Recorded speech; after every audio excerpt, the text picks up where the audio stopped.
Well, Joel, thank you so much for coming into my shop this afternoon to show people a little bit more about what Ravenswood is about. So if we could just take a couple of minutes and touch on what is the breadth of Ravenswood. I think that so often people see some of the county wines and they think that that's the extent of it. Yet we're sitting here with all of these wonderful Zinfandels. I've done tastings before with some of these single vineyards, and there's just so much more there. So can you just talk a little bit about that? Absolutely. Ravenswood started back in 1976, and I had grown up drinking European wines. My father taught me to taste when I was 10, and we drank great Bordeaux's and great Burgundies. He ran a wine club, and we did wine tastings every Friday night. So really, I grew up drinking Bordeaux, Burgundy, Italian wines, and German wines. Almost nothing was happening in California then. I mean, that was a long time ago. I hate to tell you how long ago it was.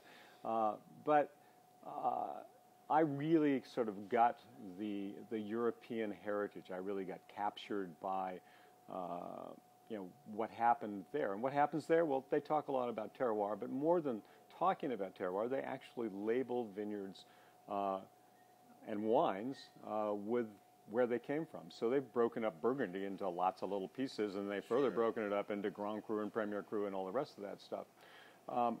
So when I started a winery, I thought, well, what is it that you want to do? Well, you don't want to make junk wine. You don't want to compete with Gallo. And I had done my training with a guy named Joseph Swan, who was sort of the dean of Zinfandel during that period of time, but Pinot Noir and Chardonnay. And it was really true that as I tasted wines from California, good wines from California, they had character of place. And I said, okay, if they've got character of place, then what is the vineyard kind of thing that's going to make sense? And if I looked at grapes in California, I said, is there something in California that's very European?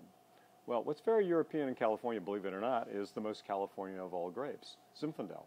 And in fact, it's been there for a long time. In fact, there were old vineyards, mostly represented by these wines, that were planted in 1900 or earlier, that were really about place. They'd survived for a long time. The crop levels were low, they were dry farmed, there was an open trellising system, so all those things that made sense to me. And when I began to experiment with these wines, I began to find out that actually they had flavor of location, which was pretty amazing. So I set out to make a winery that was based strictly on terroir-driven wines, which were vineyard designated. My first two wines were in 1976. One of them was Vogensen Vineyard. The other was Paulson Vineyard. They were Dry Creek area wines. They were as different as night and day, in part because these vineyards are not only just Zinfandel, but they have other things planted too. The mixed field blend, mixed blacks, usually Petit Syrah and Carignan and Alicante Bochet, but there's also sometimes Syrah and Grenache and Mourvèdre planted in them. So my idea was to do that. And that's where I started. But when you make wines like that, you're trying vineyards, because not every vineyard has a real uniqueness to it. So you had to have a place to put things that actually didn't make the cut, So could I have sold it off in the bulk market?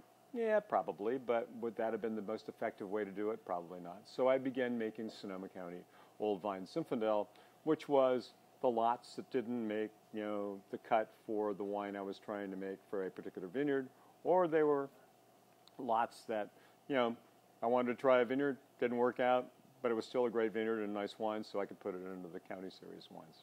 So that's the way we evolved to the county series wines, which were a little more non-specific, but still very much locally driven, as it were. So Sonoma County tastes different than Napa, tastes different than Lodi. But where the real break came was in 1983, when one of my partners came to me and said, you're making great wine, we're selling everything you're making, and in fact you're getting lots of awards, but we're going broke because you don't have any cash flow. So I suggest you make white Zinfandel. And that's when I said, no, we don't cross that line. I don't do pink, I don't do sweet, I don't do wimpy, it's not going to happen. He said, well, if you don't think of something in 12 months, he says, we're not going to be here. He said, so you better come up with a wine that you can get out of this winery in 12 months. And so I came up with a little item called Vintners Blend Zinfandel, which was, a wine that I, found made from grapes that were less expensive, places like Lodi and Amador and Mendocino, that I used less oak in, that I got out of the winery in 12 months instead of the 18 months that it takes for these wines. And frighteningly, it was a terrible success. It's probably one of the most consumed Zinfandels in the world these days. But these are the wines of my heart. These are the wines that I make. They're small lot fermentations. They're small vineyards. They're old vineyards for the most part. They range in quantity from 500 cases to maybe 2,000 cases for the biggest one. They are all small open-top fermenters, punched down by hand, native yeast fermentation, 35% new French oak, 18 months in barrel roughly. So really made the same way in each case, but the vineyard, the character of the fruit is the driver, and these vineyards have very distinctive, and unique flavors. If you take Dickerson Vineyard, for instance, it's all about cedar and raspberries and mint and eucalyptus. Very different than Big River, which is 100% Zinfandel, which is like plummy spice, just a hint of sort of fennelly, dilly kind of qualities associated with it, versus something like Tchelistecheff, which is Dry Creek Benchland, which is kind of classic California Zinfandel, which is black cherries and vanilla and beautiful structure. Cool wines. So, we've evolved, but we haven't evolved. Well, it sounds that the Vintners blend, you really sort of backed into it. I mean, today someone would say, well, you need to have that entry level, and then eventually we'll work towards getting people to this upper tier. And you already had a vision for what you wanted to do, and it's allowed you to do that, which is wonderful. And you sort of backed into it by saying, well, we've been doing what we want to do for a long time, and someone's going to have to pay the electric bill here. So, well, it is true, and it's really comforting to me to know that I've got enough cash flow, in fact, to make these wines and do anything I want with them, which was not always the case. Sometimes in the early years, because we were so poor, you had to cut corners on oak. Sometimes you couldn't leave them in barrel quite as long as you wanted to leave them. So it was and you were always looking for a space. I mean, I was called the peripatetic winery for the first 5 years of my wine life because I used other people's spaces and I moved from one place to another place to another place. So it was an interesting situation. So, if nothing else, Vintners Blend stabilized the process. Well, in order for you to be able to do that, you yourself had to not be a wimp. You had to be willing to do that. So there you made your no wimpy wines here by having a willingness to persevere. Yeah. Well, I'm really looking forward to tasting through the 6 wines that you brought in today for us to try. Thank you so much for bringing the new vintage. We also have some older vintage here as well. We've done this a couple of times. I'm really looking forward to these 2008s.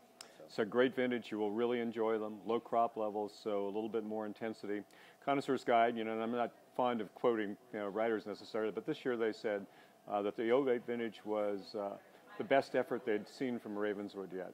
And that's saying something because they've always liked my wines. Fantastic. Well, let's find out how they are. That's great. All right. Thank you. Thanks.